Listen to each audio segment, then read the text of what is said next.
Vibes Promotion in association with the Black Arts Production Theatre are proud to present a Black History Month special celebrating great Caribbean nationals of the 20th century. Word power! The Right Honourable Robert Nesta Marley, musician, philosopher and human rights activist. Now, I'd like to throw it over to you just now and ask whether in your own experiences have you come across instances where people are perhaps not wholly conscious of what they're necessarily singing or doing at that moment in time, but a Marley presence, as it were, a Marley moment hits you. Anybody? Yeah, sure. Please. I had an opportunity of going to Yugoslavia many years ago before the war. And we were going around, and actually people were a bit marveled at these 5 black women, thinking that we were film stars because we were taking taxis here and there. And one of these days, I said to one of my friends, I said, I'm going to go on the country bus, because I want to see the real life of how people live. And I took this bus, and this bus was typically Jamaican bus, with all the bits and pieces at the top, and the leaning down, and Yugoslavia, if anybody knows about those places, very, very mountainous, winding roads and all this. And the other three women are a little bit timid. They didn't want to come. So I said to my friend who I could sort of encourage, and she came with me. And because we don't speak the language and blah, blah, blah, I said, we're going to go on this bus. And when I got in the bus, there was nuns and there was the chicken and everybody and everything was there. And they got up and they gave us their seats. And the next thing I heard was, no woman, no cry. And I turned, because my friend was at the back, and I just said to myself, oh, they didn't know we're from Jamaica, but they saw us as black women. And when I heard that Bob Marley record, I said, my God, everywhere. And since then I've traveled to places. And when they asked where from, they go put a record on, Bob Marley. So I think he has spread his wings all over. And he was a prophet, really, because you could see that he had insights of things that we didn't expect it was going to go so far to the ends of the world. And he has touched so many hearts, so many souls, and his music, not only romantic, but the soul is there, and the rhythm and everything, it makes you move. So long may he live, and the children is here to carry it out. Indeed. Anybody else? I went to Florida, and in Disneyland in Florida, and they've got a restaurant. It's a Bob Marley restaurant. They've got all products and everything and that. But when you go in there, they've made the place look like you're in Jamaica. It's got the huts and all bits and pieces. But yeah, Bob Marley is definitely universally known. Even when people can't speak English, you mention Bob Marley, or you mention the song, and they can relate to that. Yeah, they can.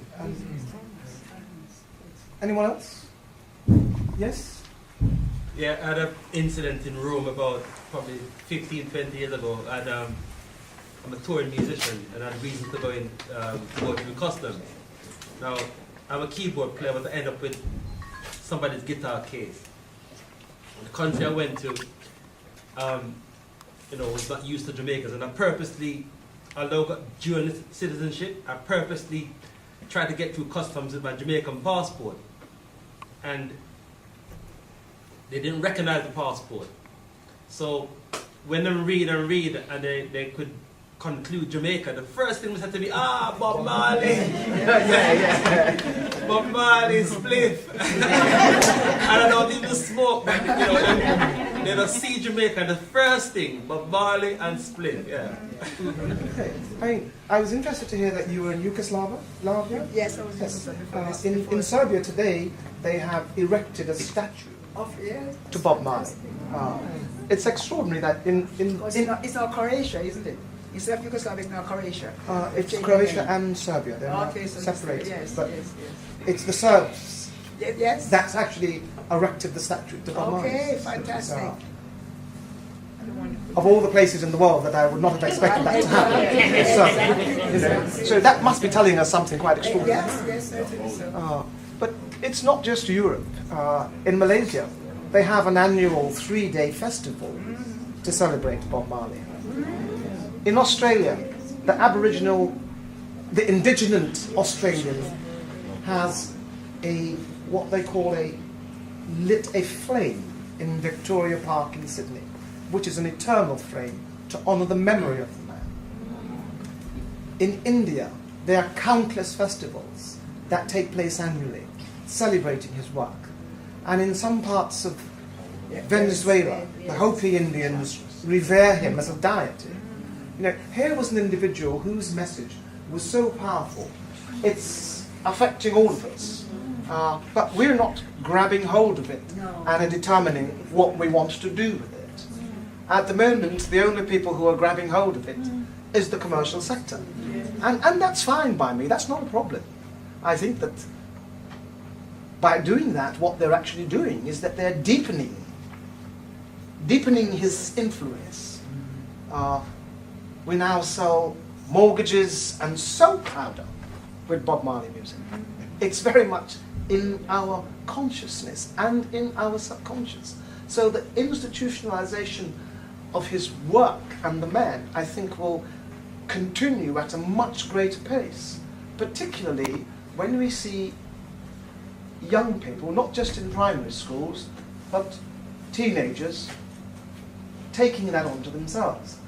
In New York earlier this year, a group of young people took 3 little birds and turned it into a bit of theatre that was shown at the Albert Theatre in New York for 8 weeks. So there's real gems there that we need to pick up and run with. And that's part of one of the things that we would like to see come out of this discussion, that there are people here who are sufficiently concerned and interested to want to look at ways and means of formally celebrating those things. At the moment, it's all very informal.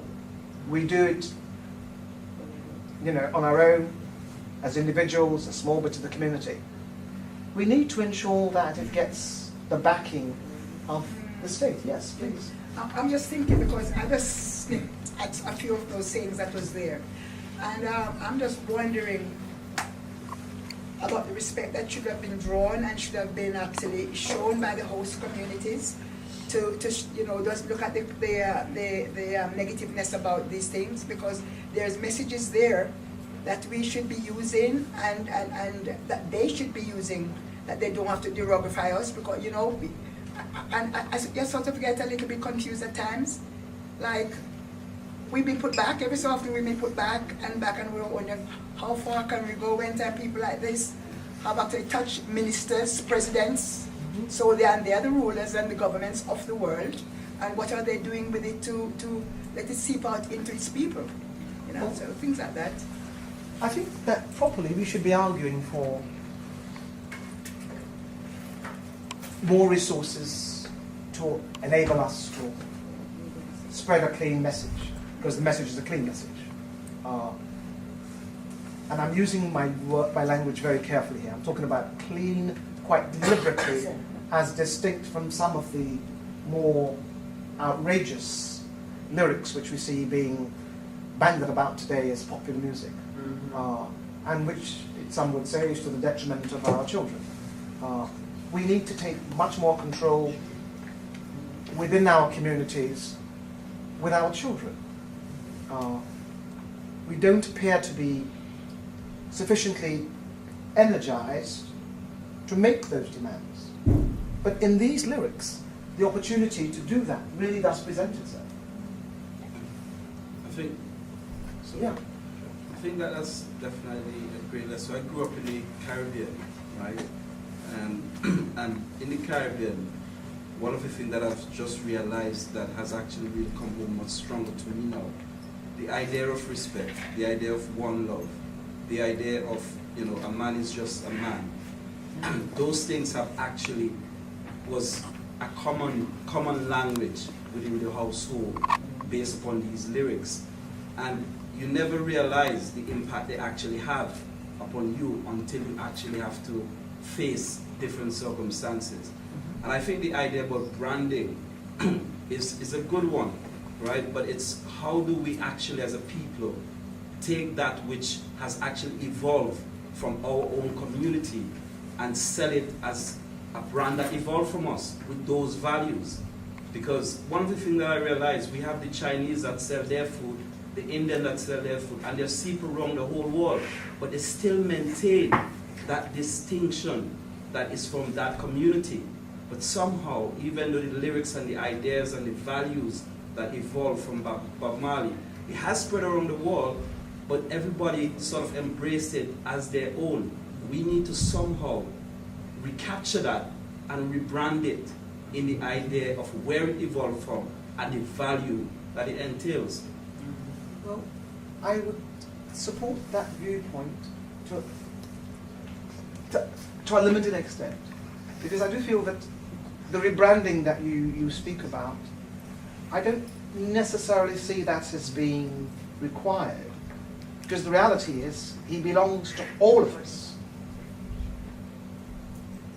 As far as the community from whence he hailed, they're playing catch-up at the moment, because the rest of the world has embraced him when they hadn't. So they're having to play catch-up. And I think that that's probably true also of most other communities here in the UK that hail from the Caribbean. You know, they love Bob Marley but haven't actually looked beyond the surface. And we need to begin to look beyond the surface.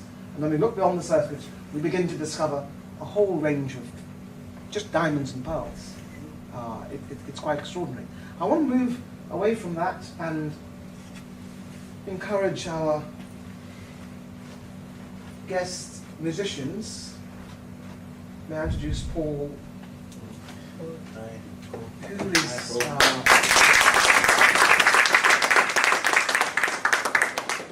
Paul is the leader of the Wire Band, and Wire, we're forethought now. There we are.